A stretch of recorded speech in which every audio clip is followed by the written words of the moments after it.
Buenas noches a todos. Es un placer para la Asociación Mexicana de Prediabéticos nuevamente compartir con todos una más de nuestras sesiones académicas. El día de hoy tengo el privilegio, el honor y el placer de presentar a una persona que es un ícono dentro de lo que es la educación en este país, tanto por su trayectoria profesional como por lo que habitualmente hace dentro de su labor día con día. Esta noche tenemos como invitada especial a la doctora Noreen Lecona Wet. La doctora Lecona es cirujano general, egresada del Hospital General de México. Es cirujano vascular y endovascular, egresado del Centro Médico Nacional 20 de noviembre del ISSSTE. Tiene una maestría en educación con especialidad en docencia, con una base en competencias que hoy día es uno de los puntos más importantes que nos sirven a todos los que tenemos algo de docencia cuando hay que enseñar o hay que aprender algo. Ella tiene mucha experiencia dentro de lo que es la cirugía vascular, en la parte arterial, en la parte venosa, en la parte de cuidado de heridas, en la parte, evidentemente, de toda la patología central, tanto venosa como aórtica, y también se encarga de muchas cuestiones de programas de capacitación, educación y sobre todo con niveles de atención primarios, que eso es muy importante. Y actualmente su labor más importante estriba en la parte educativa, la parte médica, para una empresa muy importante que consideramos uno de los socios más afables y cercanos a la Asociación Mexicana de Prediabéticos, que es Alfa Sigma México. Así pues, el tema que la doctora Lecona va a abordar con nosotros esta noche es obesidad y enfermedades circulatorias, que es algo extremadamente interesante e importante, sobre todo porque de ahí se derivan muchas de las complicaciones, específicamente el pie del paciente diabético en este tipo de situaciones. Así pues, sin más preámbulos, le cedo el micrófono y la pantalla a la doctora Lecona y disfrutemos todos de su ponencia. Gracias. Muchas gracias. La verdad es que es un gusto estar aquí. Gracias por la invitación. Es un gusto poder compartir con ustedes un poquito de esto que a veces pasa de largo o tal vez no le damos la importancia que debemos. Aquí abajo hay dos botoncitos. Uno dice Q&A, otro dice chat. Por favor, hagan sus preguntas al final de la sesión o durante la sesión, cuando les surjan en el botoncito de Q&A. También me gustaría mucho que en el botoncito del chat nos dijeran desde dónde nos están viendo. Eso nos va a ayudarnos a nosotros mucho para saber pues hasta dónde estamos llegando, ¿no? Si estamos teniendo el alcance que queremos tener y pues tal vez, pues si tenemos que hacer algo más para llegar más lejos, poderlo hacer. Pero por favor ayúdenos poniéndonos de dónde nos están viendo. Entonces, como les comenté, vamos a platicar un tema muy interesante que, pues bueno, seguramente pues todos en algún momento hemos tenido algo que ver con él. Y pues es la obesidad y cómo se relaciona con las enfermedades circulatorias.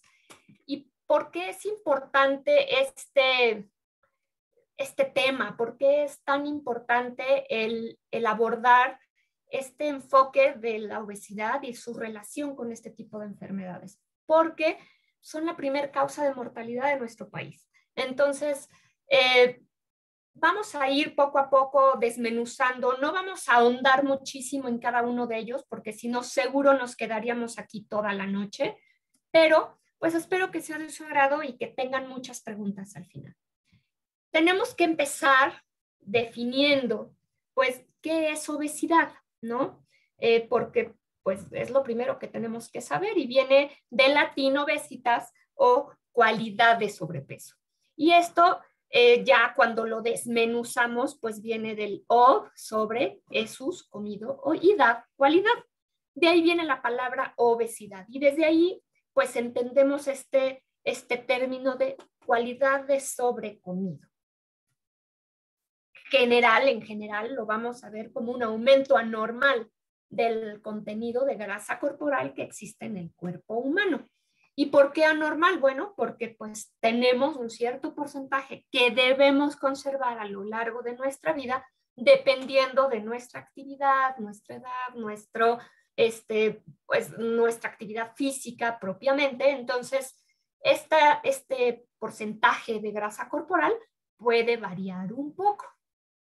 Entonces, pues, ¿qué sabemos? Que es una enfermedad crónica y que está relacionada a muchos factores. ¿Y esto por qué es importante? Porque la obesidad no se da de un día a otro, involucra muchas cosas que al final pueden tener consecuencias deleterias en el organismo. Entonces, es muy importante tomar esto en cuenta y también que existen factores genéticos y factores ambientales que van a estar influyendo en que pues se controle, se desarrolle, se pueda prevenir. Entonces, conforme vamos, ya no solo es una palabra, ¿no? Ya no solo es decir obesidad, sino ya estamos viéndola como un todo, como que hay muchos factores que están influyendo para que se desarrolle. ¿Y cuál es el problema real de la obesidad? Pues que la morbimortalidad de esta persona que la padece va a aumentar. Entonces, para poder hablar de obesidad, pues necesitamos saber, pues, dónde está, cuánto es mucho, poquito, ¿no? Pues bueno, esto lo sabemos gracias al índice de masa corporal, que seguramente han escuchado y han visto las siglas IMC, y se calcula. No se espanten, no vamos a hacer cálculos tan avanzados, pero pues si tienen una calculadora por ahí, quien no esté familiarizado con la realización del índice de masa corporal, pues vamos a hacer un pequeño ejercicio. El índice de masa corporal es el peso entre la talla al cuadrado. Vamos a hacer un ejemplo con una persona que pesa 78 kilos y mide 1.56. Vamos a multiplicar el 1.56 por 1.56, saquen su calculadora, multipliquen y entonces vamos a tener que ese resultado es 2.43. Entonces, para sacar nuestro índice de masa corporal vamos a dividir el 78 entre el 2.43. Saquen su calculadora y tenemos como resultado 32. Y van a decir, bueno, ¿y eso qué significa, no? Eso es bueno, eso es malo, como en la escuela se mide sobre 10, sobre 6, sobre 5. ¿Eso qué significa? Bueno, pues realmente los grados de este índice de masa corporal va a dividirse de lo normal a la obesidad y va a ir pasando por el sobrepeso con 2 grados intermedios y la obesidad, que antes llegaba solo hasta la obesidad mórbida, pero conforme ha pasado el tiempo, se ha incluido la obesidad tipo 4 o extrema, cuando tenemos índices de masa corporal de más de 50. Y pues bueno, ¿por qué es importante esto? Porque nos está reflejando que cada vez hay personas que están llegando a estos índices de masa corporal con más frecuencia. Antes era extraño o raro ver a personas con obesidad extrema. Se quedaban un poco más en la obesidad mórbida, pero ahora ya brincaron a esta etapa. Entonces, si vemos cuánto teníamos de índice de masa corporal, pues tenemos un paciente que tiene una obesidad tipo 1. Y así es como podemos dividir nuestros grados de obesidad. ¿Cuál va a ser el tratamiento? Dependiendo de cada uno de ellos, pues va a depender de la persona, el grado en el que se encuentre y las comorbilidades que tenga esta persona. En general se considera que la medición de la circunferencia de la cintura tiene una relación directa con el riesgo de complicaciones y la muerte. Entonces, aparte del peso, estamos metiendo una variable muy importante que es medir la circunferencia de la cintura. ¿Y cómo se mide o dónde se mide? Pues usualmente se mide 2 dedos por arriba de la cicatriz umbilical, 2 deditos así acostaditos arriba del ombligo, ahí van a medir la cintura. Y esa es la medición importante que se va a relacionar con algunas comorbilidades o incluso con muerte. La Organización Mundial de la Salud ya ha dictado cuáles son estos centímetros específicos donde vamos a encontrar mayor riesgo de complicación metabólica. En hombres es más de 94, muy incrementado cuando es por arriba de 102 centímetros, y mujeres 80 y 88. Entonces, yo espero que al rato que acabe nuestro webinar, pues agarren una cinta métrica y se ubiquen en si tenemos un riesgo incrementado o muy incrementado o no tenemos riesgo de una complicación metabólica basado en la circunferencia de cintura. Igual y hagan su índice de masa corporal y entonces ya podrán darse una idea de en dónde están situados y si hay algo que hacer, que es lo más importante. Y algo que pues es importante también. ¿Qué está pasando en México? Porque pues a veces leemos qué pasó en otro lugar, qué pasó en Europa, qué pasó. Pero, ¿qué está pasando aquí donde vivimos? Pues bueno, tenemos una estadística arrojada por la Organización Mundial de la Salud de los 5 países más obesos en América Latina. ¿Y qué creen? Chan, chan, chan. ¿No? México, primer lugar, con un 32.8% de la población con obesidad. Se considera que en toda la región de Latinoamérica hay aproximadamente 360 millones de personas con sobrepeso u obesidad. Entonces, imaginen la cantidad de personas que están en riesgo de desarrollar una comorbilidad o ya la tienen y que entonces pueden desarrollar complicaciones. Otro primer lugar, muy deshonroso, por cierto. ¿Por qué? Porque ojalá nos sacáramos estos primeros lugares en deportes, en educación, pero no. También tenemos el primer lugar mundial en niños obesos. Y es muy triste ver que 1 de cada 4 niños en México tiene sobrepeso u obesidad. Entre el 1980 y el 2006, la prevalencia de la obesidad se triplicó. Y en niños menores de 4 años se vio que consumen el doble de bebidas azucaradas en comparación con leche, que pues en teoría es lo que les ayuda a crecer sanos y fuertes, ¿no? Entonces imagínense que a estos niños que están en pleno crecimiento, pues les estamos dando el doble de bebidas azucaradas. No estamos bien, ¿no?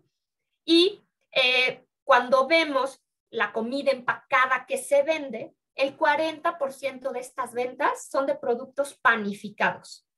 Esto es de la comida empacada, no estamos aquí metiendo de la comida que se puede comprar en una panadería, en una tiendita que no está empacada, ¿no? Pero ¿esto a qué nos lleva?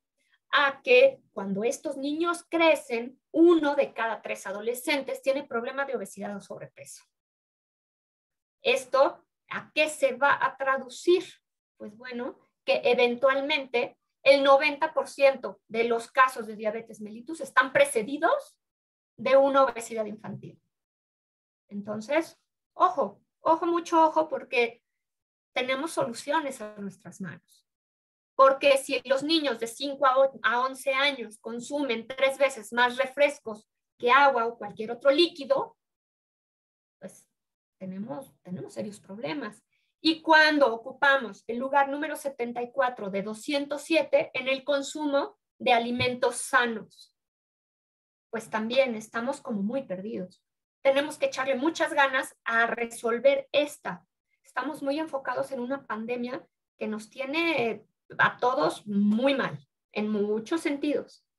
Pero hemos también olvidado un poco que hay unas pandemias que existen desde antes a las que no habíamos volteado a ver. Y eso es muy importante. Y entonces, ¿en qué nos estamos convirtiendo? ¿No? Antes, pues que la generación Y, que la generación X, que nos... Bueno, pues sí, ahorita estamos convirtiéndonos en una generación triple XL.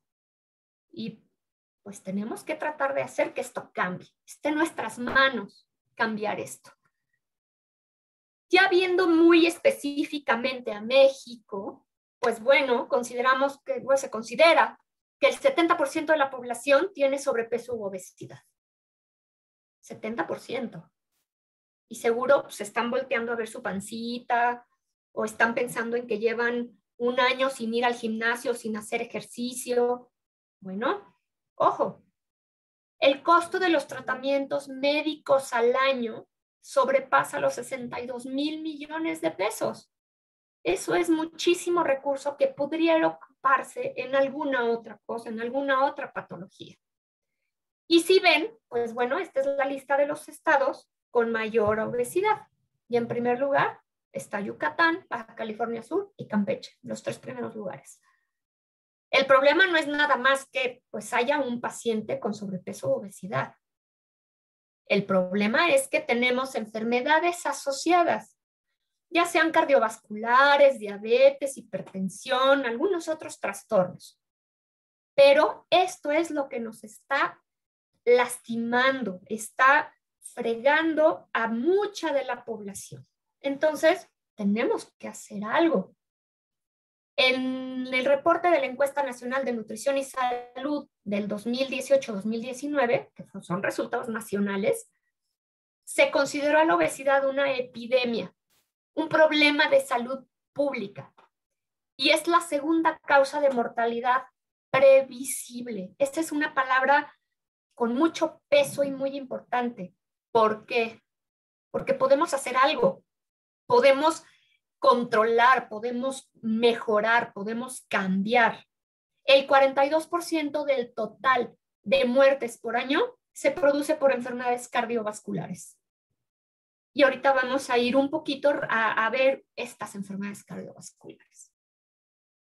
Espero se hayan quedado un poquito espantados o un muchito espantados, porque, pues como les digo, está en nosotros hacer estos cambios. Pero ¿por qué pasa, no? ¿Por qué hay obesidad? Y yo creo que muchos pacientes, muchas personas pues van a decir, ay, es que tengo problemas de mi tiroides. Pobrecita tiroides, ¿no? Le echan la culpa de todo a la pobrecita. ¿Y ustedes creen que realmente tenga la culpa? Pues no. La tiroides no tiene la culpa de todo. Sí tiene que ver en algunas causas de obesidad, sí, pero no de todas, ¿no? Aquí hay un problema muy importante del aumento de energía que consumimos versus la energía que gastamos. Y entonces cuando nos enfrentamos a esto, que son pues tacoides, panoides, comida chatarra, bebidas gaseosas azucaradas y el sedentarismo, pues entonces entendemos un poco más el por qué hay obesidad. Sí, es muy rico, sí, claro, pero pues si tú sabes que te comiste 5 taquitos o 2 piezas de pan con un atole o 2 donas o una bolsa de papitas, bueno, tú sabes que estás consumiendo energía, pero tienes que gastarla. Entonces, tiene que haber un balance, tiene que haber este contrapeso y no irnos totalmente a este sedentarismo, que desgraciadamente es una de las cosas que también nos ha dejado esta pandemia, ¿no? De COVID. Este sedentarismo y cambios en nuestra alimentación ha aumentado de manera considerable la cantidad de personas con sobrepeso u obesidad. Y aquí, pues ya vamos a empezar a hablar un poquito más de ciencia. ¿Cómo se traduce esto en mi organismo? ¿Cómo lo veo en ¿Qué está pasando? Porque no nada más es aumentar de tamaño. Pues lo vemos que no nos queda el pantalón, que no nos queda la falda, que nos aprieta la camisa. Pero ¿qué está pasando? Hay unas células que son espectaculares, que son los adipocitos, que son unas células muy bonitas porque tienen la capacidad de depositar grasa, de guardar, de tener una reserva. ¿Y esto por qué lo desarrollaron? Pues porque al final el cuerpo necesita tener estas reservas de energía. ¿De dónde sacar energía? Pero aparte de ser estos reservorios, también como una buena célula produce sustancias que van a actuar en el cuerpo. Una de estas sustancias se llama leptina. Y la leptina controla la cantidad de alimentos que comemos y el metabolismo, o sea, cómo lo usamos, qué tanta energía necesitamos, gastamos, creamos. Pero también se ha visto que la leptina se eleva con la cantidad de alimentos que comemos. Entonces, si tenemos una elevación de leptina, tenemos un riesgo aumentado de enfermedades cardiovasculares. Y entonces se considera que pues la obesidad como tal es un estado inflamatorio crónico. Tenemos muchas sustancias que se están generando no solo en los adipocitos, sino en otras células del cuerpo que están generando este estado inflamatorio, este estado de defensa.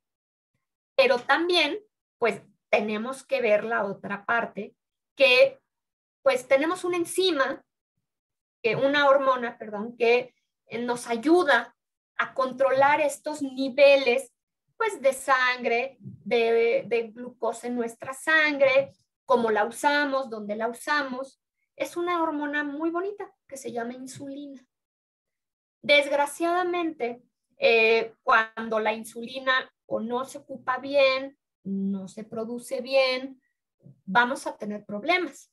En general, la insulina la producimos en el páncreas. Nuestras células beta del páncreas van a estar produciendo insulina. Hay una alteración en los receptores de insulina usualmente en personas que tienen obesidad. ¿Qué quiere decir eso? Que pues bueno, vamos a tener más insulina en la sangre, vamos a tener una captación de glucosa por estos adipocitos. Los adipocitos van a guardar, van a guardar esta glucosa, este azúcar, esta energía, pero también le va a llegar menos cantidad de energía a los músculos.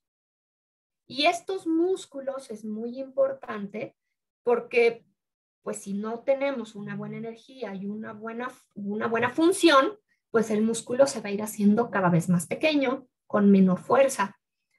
Entonces, tenemos esta cuestión de niveles bajos de glucosa, niveles altos de glucosa. Los dos van a afectar al páncreas, que dependiendo si es un nivel bajo, pues va a intervenir el glucagón para subir la glucosa en sangre.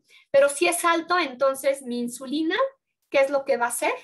Va a guardar esa glucosa de la sangre y la va a almacenar en forma de grasa. ¿Por qué? Porque necesitamos restablecer estos niveles de glucosa en la sangre.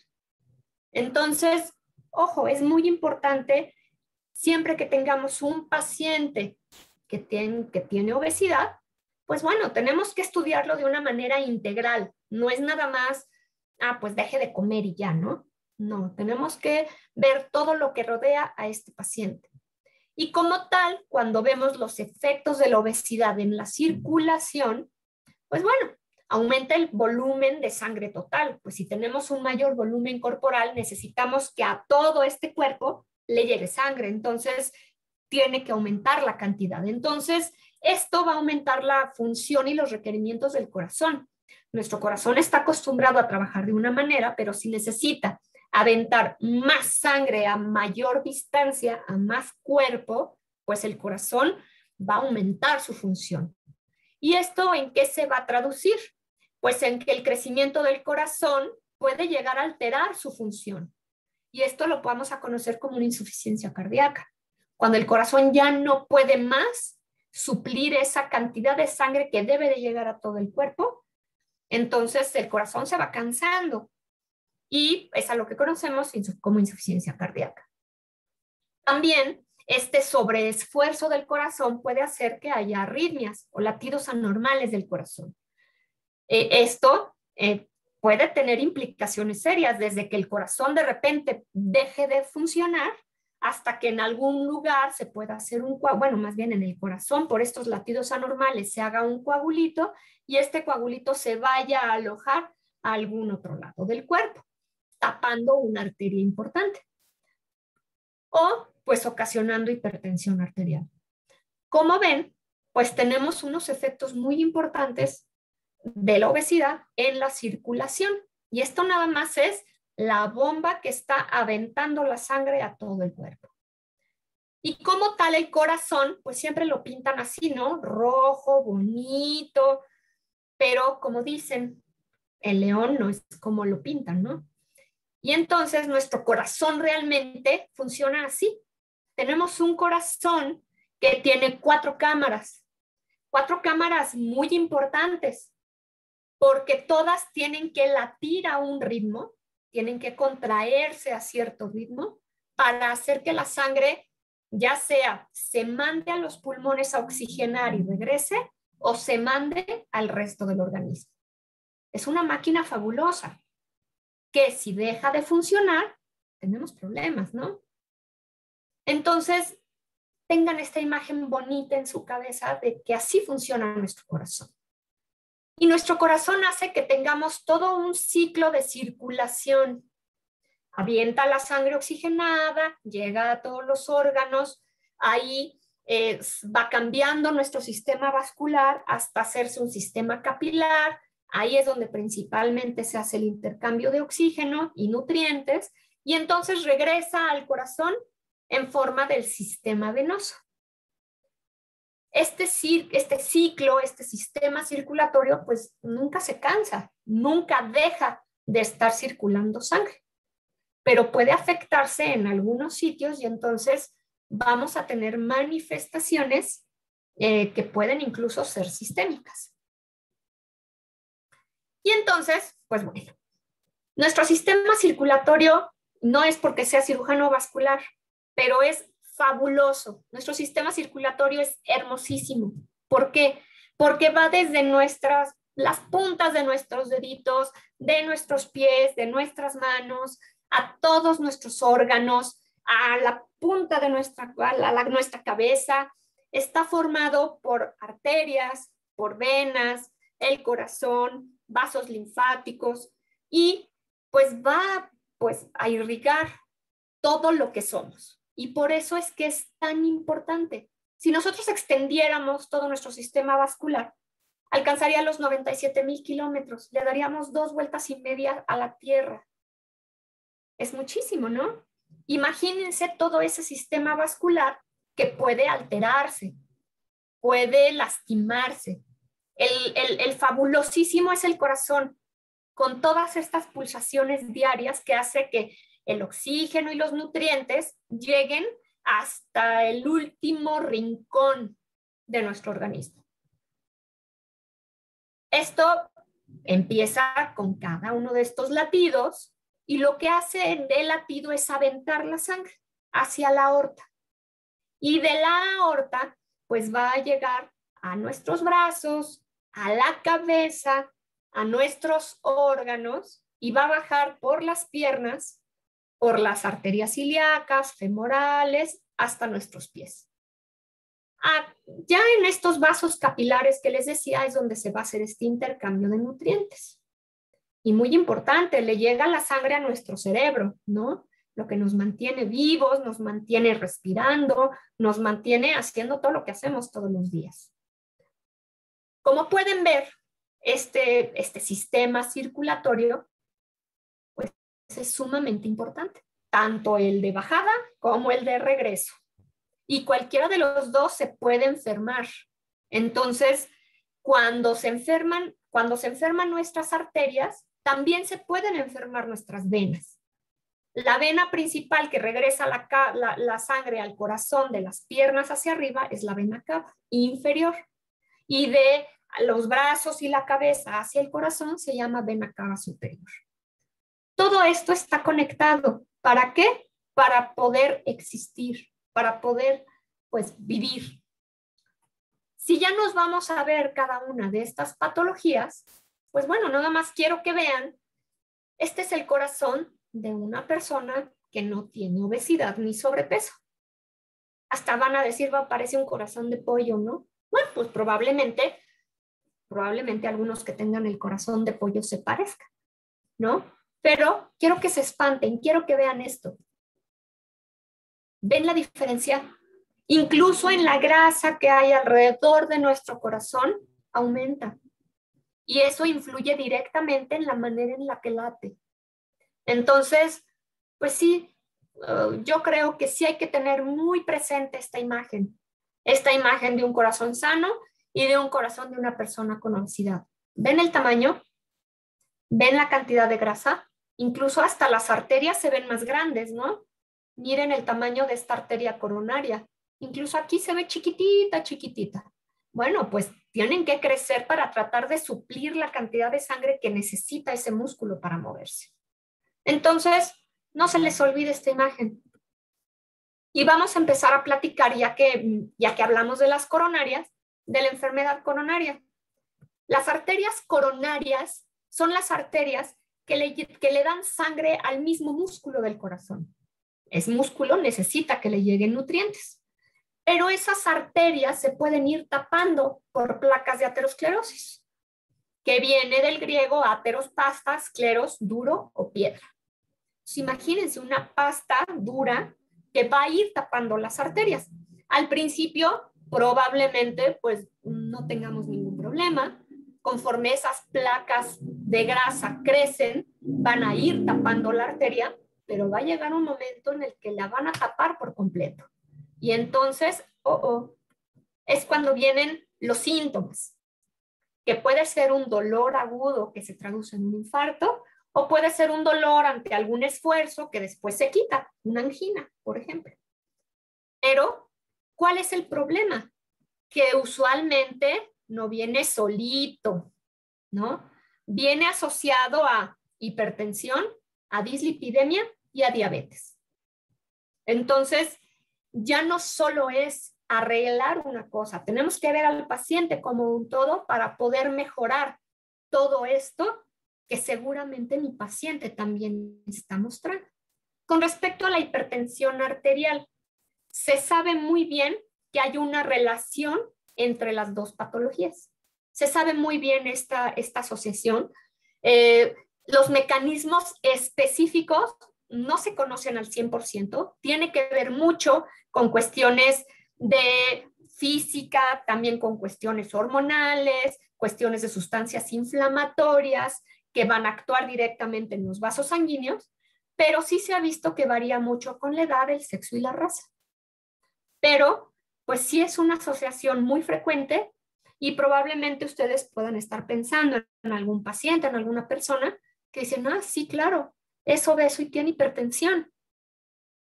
Empiecen a prestar un poco más de atención a estas comorbilidades y seguramente van a ver que son más frecuentes de lo que creen. También la Organización Mundial de la Salud ha especificado muy bien los grados de hipertensión, ¿no? Si es ligera, si es moderada o si es severa. Entonces, tenemos que tratar de tener a nuestros pacientes entre una categoría óptima o normal. ¿Para qué? Para que disminuyamos el riesgo de desarrollar complicaciones. Con respecto a la relación de la obesidad y las alteraciones del ritmo cardíaco. ¿Se acuerdan que les comenté que el corazón late gracias a todo un sistema que le ayuda a latir de una manera rítmica? Cuando esto ya no es rítmico, lo llamamos arritmia. Sin ritmo. Entonces, nuestro corazón tiene un sistema eléctrico que le ayuda a transmitir estos impulsos de contracción hacia cada una de las cámaras. Obviamente no todas se contraen al mismo tiempo, ¿no? Todas tienen cierto ritmo. Entonces, este ritmo lo va a mantener pues mientras este sistema funcione. ¿Cómo lo sabemos? ¿Cómo lo vemos? Pues lo vemos en un electrocardiograma que pues les tomamos a los pacientes. Aquí podemos ver muy bien el ritmo cardíaco, cómo está latiendo nuestro corazón. Y una de las cuestiones muy importantes que se relaciona con estas alteraciones del ritmo cardíaco, pues es este crecimiento del músculo. Cuando no tenemos una adecuada contracción o cuando estas contracciones son no expulsan la cantidad de sangre necesaria o que debe de salir, pues entonces el músculo empieza a crecer. Y cada vez esto se hace un círculo vicioso porque esto al final va a hacer que el impulso no se transmita de manera normal y entonces vamos a tener problemas.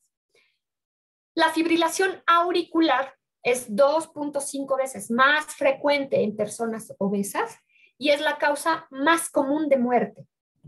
Y con respecto ya a las alteraciones ventriculares, vemos que estos ventrículos se contraen de una manera mucho más rápida y en un desfase con respecto a la contracción de las aurículas. Entonces, estas alteraciones ventriculares también pueden llegar a traer problemas de adecuado funcionamiento cardíaco. Nos vamos a pasar a los eventos vasculares cerebrales. y la relación que tienen con la obesidad. Tenemos dos tipos de eventos vasculares cerebrales, que usualmente no se hace esta diferencia, simplemente a todo le decimos, pues le dio un infarto cerebral, ¿no? Pero lo que pasa arriba en la cabeza pueden ser o infartos o hemorragias. Los infartos se dan cuando una arteria se tapa. Entonces a esa parte le deja de llegar sangre. Y las hemorragias ocasionan, pues cuando se rompe una arteria, ¿no? Y lo vamos a ver en los estudios de gabinete así. Por ejemplo, aquí, toda esta zona que está delimitada por la línea roja es un infarto, se ve oscuro, no se le ve circulación. Y la hemorragia la vemos así, se ve blanca, porque a la sangre le inyectan un medio de contraste y lo podemos ver. Desde la imagen es muy diferente, pero también en el riesgo que hay cuando va aumentando el índice de masa corporal. Cuando aumenta una unidad, aumenta 4% el riesgo de una isquemia cerebral y un 6% una hemorragia cerebral. Y pues si tenemos un paciente que está obeso y que aparte está asociada a la hipertensión y que aparte este estado inflamatorio crónico hace que se generen trombos mucho más fácil y tenemos un corazón que late de manera inadecuada, pues tenemos un cóctel del desastre, ¿no? Tenemos un cóctel para que se nos desarrollen eventos vasculares cerebrales con mayor frecuencia. Otra patología que no está directamente relacionada con las cuestiones cardiovasculares así directa, pero ahorita les voy a mencionar por qué es importante saber. La apnea del sueño. En la apnea del sueño, el exceso de grasa impide que los músculos mantengan abierta la vía respiratoria. Aquí pueden ver en la imagen cómo están cerradas estas vías que usualmente deben de estar abiertas en una persona normal. ¿Por qué es importante? Porque la apnea hace una falta de oxigenación. La falta de oxigenación nos causa trastornos metabólicos y los trastornos metabólicos nos elevan la leptina. ¿Se acuerdan de la leptina? Bueno, pues es una hormona muy importante. El 50 al 77% de los pacientes obesos tienen apnea del sueño y se cuatriplica por cada punto que aumenta el índice de masa corporal. Entonces, ojo en esta cantidad de índice de masa corporal que tiene nuestro paciente, porque aunque tal vez él ni siquiera se ha dado cuenta, tiene apnea del sueño y tenemos un problema metabólico importante. Se relaciona también directamente esta elevación de leptina con hipertensión, con alteraciones del ritmo cardíaco, alteración de la presión pulmonar, insuficiencia cardíaca, infarto e incluso la muerte. Entonces, por eso es que se incluye dentro de estas patologías que tienen mucho que ver con la obesidad. Nos vamos a las piernas, la enfermedad venosa crónica. Esto es muy importante porque se considera que, bueno, la obesidad por sí sola es un factor de riesgo independiente para desarrollarla en cualquiera de sus aspectos, ¿no? Que puede ir desde estas pequeñas arañitas, telangiectasias, a estas varices, estos sacos de sangre un poco más dilatados, o hasta las úlceras venosas, que es la máxima expresión de la enfermedad venosa. Pero, pues, ¿qué es lo que está pasando? La obesidad hace que aumente el volumen sanguíneo, sobrecargue el sistema circulatorio, aumenta la presión intraabdominal. Ese aumento de presión intraabdominal hace que aumente el diámetro de las venas. Cuando aumente el diámetro de las venas, se separan mis válvulas y entonces, ¿qué pasa? La sangre que debería de ir hacia arriba, hacia el corazón, se regresa y se queda estancada más tiempo en las piernas. Aquí pueden verlo un poquito más esquemático. Aquí podemos ver perfectamente cómo la sangre sube y cada vez que la sangre sube, estas válvulas sirven como unas compuertas que hacen que la sangre vaya subiendo por etapas y que no se regrese. Pero ¿qué pasa cuando estas venas se han hecho un poco más grandes de lo normal? Pues estas válvulas ya no se tocan, ya no sirven como compuertas. Entonces, la sangre se va a regresar y lo que va a ocasionar es una hipertensión venosa. Y la hipertensión venosa es muy dañina porque va a lastimar toda la pared de la vena, pero se van a empezar a lastimar todos los tejidos alrededor. Y por eso es que si no se atiende un paciente a tiempo, puede terminar con una úlcera venosa. Por eso es también muy importante descubrir a los pacientes, revisarlos. Y si sabemos que la obesidad es un factor de riesgo independiente para el desarrollo de úlceras venosas en específico, pues ojo, hay que prestarle mucha atención a esto. Entonces, pues, ¿qué tenemos que hacer con nuestro paciente? Tratar de que reduzca de peso, ¿no? Tenemos que hacer intervenciones a su estilo de vida, desde que se ponga a hacer ejercicio, cierto aumento en la actividad física, orientarlo nutricionalmente, hacer una restricción calórica. Usualmente estos pacientes están ingiriendo entre 4,000 hasta 6,000 kilocalorías al día, cuando pues usualmente no necesitamos más de incluso 2,400, 3,000, y eso una persona que está en actividad. Entonces, sí tenemos que darles una muy buena orientación a nuestros pacientes. Y obviamente, rehabilitación cardíaca. Si sabemos que nuestro paciente tiene obesidad y vamos a empezar con un plan para mejorar su salud, necesitamos invariablemente que meter a la rehabilitación cardíaca. ¿Por qué? Porque si nosotros logramos hacer todo esto, vamos a disminuir hasta 60% el riesgo de desarrollar diabetes. Disminuyen los niveles de glucosa, disminuyen los lípidos, disminuye o incluso hay pacientes en los que la hipertensión llega a desaparecer. Y obviamente mejoría de la función cardíaca, que eso es mucho de la base de la mejoría en que nuestro paciente pueda eventualmente poder volver a hacer ciertas actividades físicas que no podía hacer por tener la obesidad. Entonces, si concluimos, pues tenemos que la obesidad tiene un gran impacto en el origen y progresión de enfermedades cardiovasculares. También tenemos que tratar las complicaciones, tenemos que darle seguimiento muy estrecho a estos pacientes. No podemos verlos y dejarlos con citas o muy prolongadas o venga cuando usted quiera. Tenemos que darles un seguimiento estrecho. Y sobre todo, pues tratar de que entiendan que pues su tratamiento va a ser la pérdida de peso, la actividad física y sobre todo la prevención. Entonces, pues como pueden ver, pues, la respuesta está en las manos de quienes vemos a los pacientes y de los pacientes. Espero que les haya gustado. Muchas gracias por su atención. Síganse cuidando. Sabemos que esto no ha terminado y que no sabemos cuándo va a terminar. Entonces, no bajen la guardia. Simplemente síganse cuidando.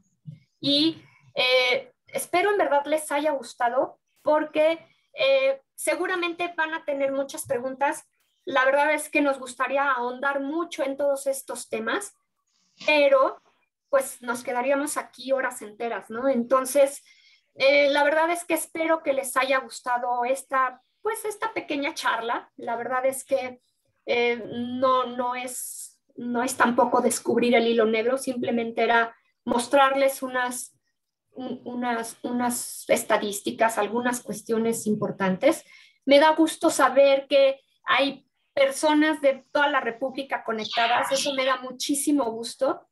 Y pues bueno, obviamente, pues cuando tenemos un paciente que si tenemos la posibilidad de hacer un análisis corporal con una tanita y todo, obviamente es mucho más confiable porque podemos tener el porcentaje de grasa visceral, porcentaje de grasa por extremidades, o sea, tenemos más datos, pero dígame usted quién tiene una tanita en su consultorio.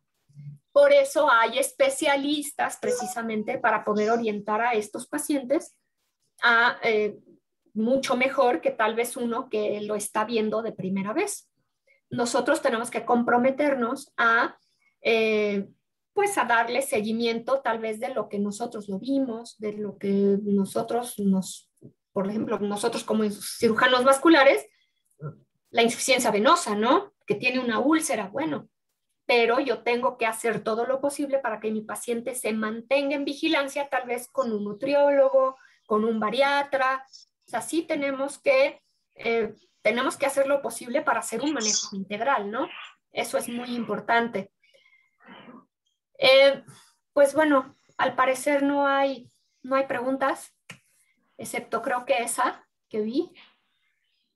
Entonces, pues sí, nos comentan aquí que, pues sí, si hacemos la cuenta, 90 millones de mexicanos, pues imagínense cuántos, ¿no? Entonces, pues sí, pues tenemos que prestar mucha atención a esta enfermedad, ¿no?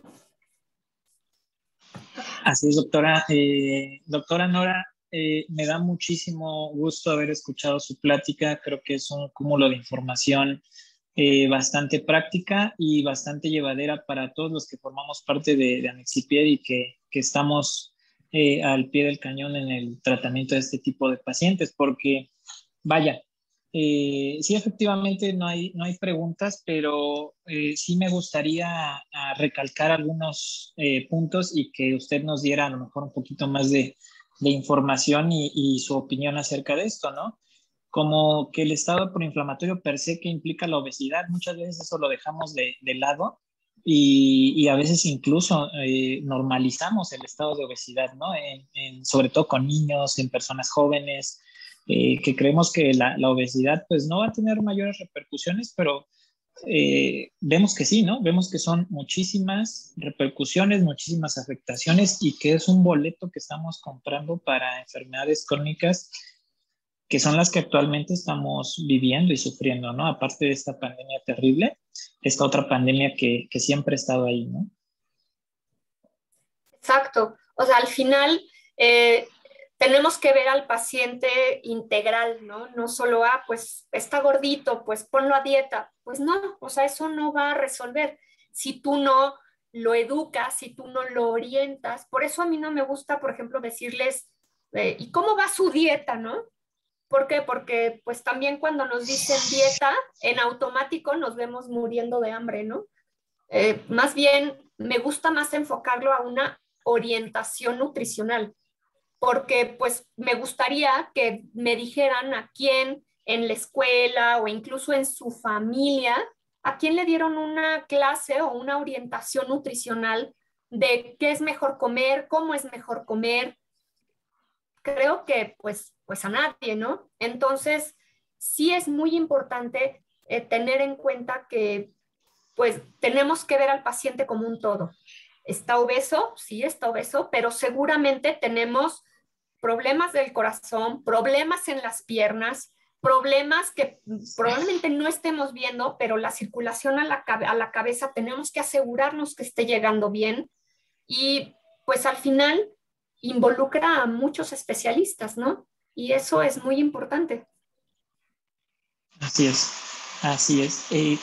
Escuchando la plática me surgió, vaya, la curiosidad de poder establecer como en qué momento podríamos nosotros prender el foco rojo y decir, a lo mejor con el índice de masa corporal, decir, bueno, este paciente ya requiere una atención específica por su estado de obesidad.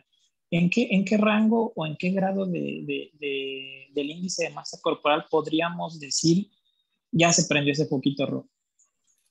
Pues yo creo que desde que el índice de masa corporal está en el rango de la obesidad grado 1, por arriba de 30. O sea, todavía yo creo que cuando tenemos un paciente que tiene sobrepeso, podemos irlo llevando un poco entre la orientación nutricional y un poco lo que pues, tal vez nosotros como cirujanos vasculares vemos o hacemos, pero cuando ya este índice de masa corporal llega a 30, yo creo que los problemas metabólicos y cardiovasculares son muy importantes, sobre todo los metabólicos. y sí debe de tener una intervención de un especialista o por lo menos el apoyo de un buen internista, un buen bariatra que pueda llevarnos de la mano a todos, ¿no? Porque al final no es solo dejar solito al paciente, sino es el trabajo en conjunto lo que va, pues lo que va a llevar al éxito.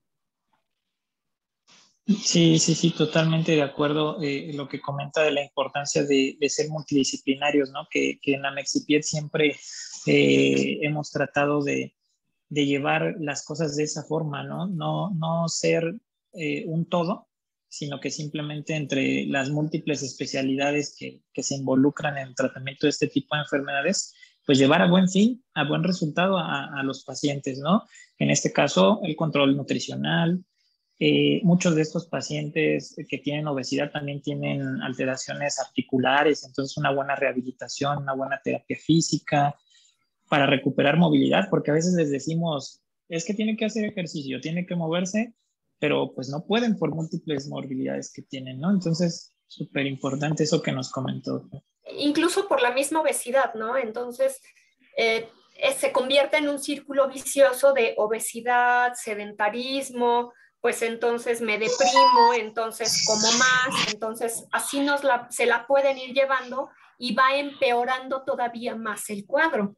Y aquí hay algo muy importante, que todas estas cuestiones por impedancia, todo lo que nos puede medir con mucha más especificidad este porcentaje de grasa corporal, de grasa visceral, de grasa en las extremidades, son muy útiles para poder dar un adecuado seguimiento, un muy buen seguimiento. La grasa visceral es muy importante porque es la que más se relaciona con estas alteraciones cardiovasculares. Entonces, obviamente, si nosotros tenemos un paciente que tiene sobrepeso o obesidad y empezamos un manejo multidisciplinario, pues prácticamente todos estos porcentajes van a ir cambiando. Y es importante medir el índice de masa muscular, porque pues muchos pacientes también empiezan a disminuir la grasa corporal, pero no se les presta atención a la masa muscular. No se puede perder esa masa muscular, entonces hay que orientarlos a hacer cierta actividad física, ciertos ejercicios, aunque sean semisedentarios, pero hay ejercicios que pueden ayudar a mantener un poco esa masa muscular que debemos evitar que se pierda. Entonces, por eso precisamente, y bien lo dices, ¿no? Un rehabilitador va a ser muy importante para que nuestro paciente pueda tener una mejor calidad de vida durante y después, ¿no? Durante todo este proceso de detección, de estudio, de tratamiento, y en el que ya empieza a disminuir este índice de masa corporal, va a ser muy importante también continuar con esta rehabilitación. Sí, totalmente de acuerdo, doctora. Y pues, como mensaje final, a partir de todo esto que nos mostró y que platicamos, ¿cuál sería su recomendación para poder aterrizar toda esta información a nuestros pacientes, a nuestros familiares, a nuestros conocidos? Porque es algo que en todos los hogares pasa, ¿no? Entonces, ¿cómo podríamos aterrizarlo para tratar de controlar esta pandemia? Como dicen, ¿no? Hasta en las mejores familias. Pues bueno, yo creo que lo primero es tener el conocimiento de que estamos que es una pandemia también, ¿no? O sea, una epidemia en México. O sea, la cuestión de la obesidad es una epidemia en México. Ese es el punto número uno que no se nos puede olvidar. Ahora sí me sentí como en el monólogo. Punto número dos. punto número dos. El orientar y el educar debe de ser una parte fundamental de cualquier persona que vea a un paciente. O sea, no podemos olvidar y que tenemos que educar, y no solo al paciente, tenemos que educar a todo el entorno de nuestro paciente, porque va a ser muy importante que su red de apoyo y su red de convivencia diaria, pues estén en el mismo canal, porque si no, pues derechito al desastre, ¿no? Punto número 3, manejo multidisciplinario, manejo integral. Revisar completos a los pacientes. No porque soy neumólogo solo le voy a oír los pulmones y no le destapé los pies al paciente. No, tengo que revisar completo al paciente, sea mi especialidad la que sea. Tengo que escucharle sus carótidas, tengo que escucharle el corazón, tocarle la panza, tocarle los pulsos de las piernas, revisarle sus piernas para ver si tiene cambios de coloración o úlceras. A veces ni siquiera se alcanzan a ver, ni siquiera se alcanzan a lavar bien por el grado de obesidad. Entonces, pues si no lo hacemos nosotros o si no lo hace su familia, pues ¿quién lo va a hacer? Tenemos que tratar de educar a ese aspecto también, ¿no? Y pues yo creo que el 4 y el 5 se van a resumir en uno, que tenemos que crear conciencia de que está en nuestras manos el poder mejorar nuestra vida y la de nuestros pacientes. Eso es muy importante.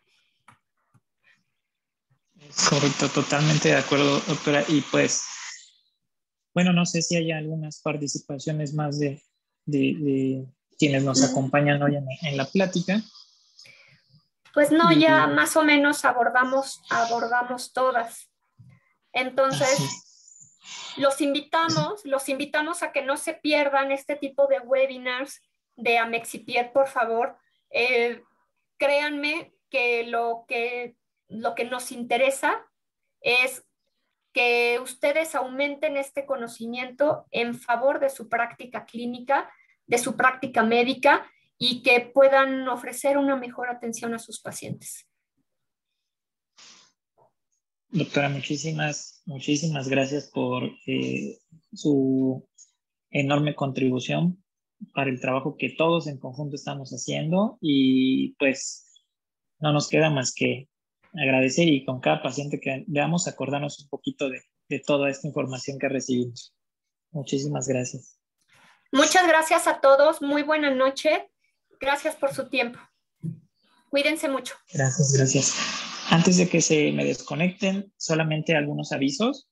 Tenemos ya en pie el diplomado de pie diabético para enfermería, entonces nos gustaría mucho que estuvieran al pendiente de la información en las redes sociales, en la página de Amexipied, para tener la información y quien esté interesada, pues puedan acceder al mismo, ¿no? Tenemos ya también en puerta lo del próximo congreso, que va a ser en forma híbrida y se va a llevar a cabo del 25 al 27 de noviembre, y se va a lanzar la convocatoria para los trabajos libres, para la cual todos están invitados y para que podamos compartir pues nuestra experiencia, ¿no?, en el tratamiento de nuestros pacientes. Y bueno, pues ya estamos a 2 sesiones más en julio que se van a realizar. Espero contemos con su presencia. Mi nombre es Oscar Lohmann, yo soy secretario de Amexipied, y pues siempre es un gusto contar con su participación y poder aprender un poco juntos. Les doy las gracias a todos, a la doctora Nora, como siempre, por estar aquí con nosotros, y pues seguimos trabajando. Que pasen buena noche.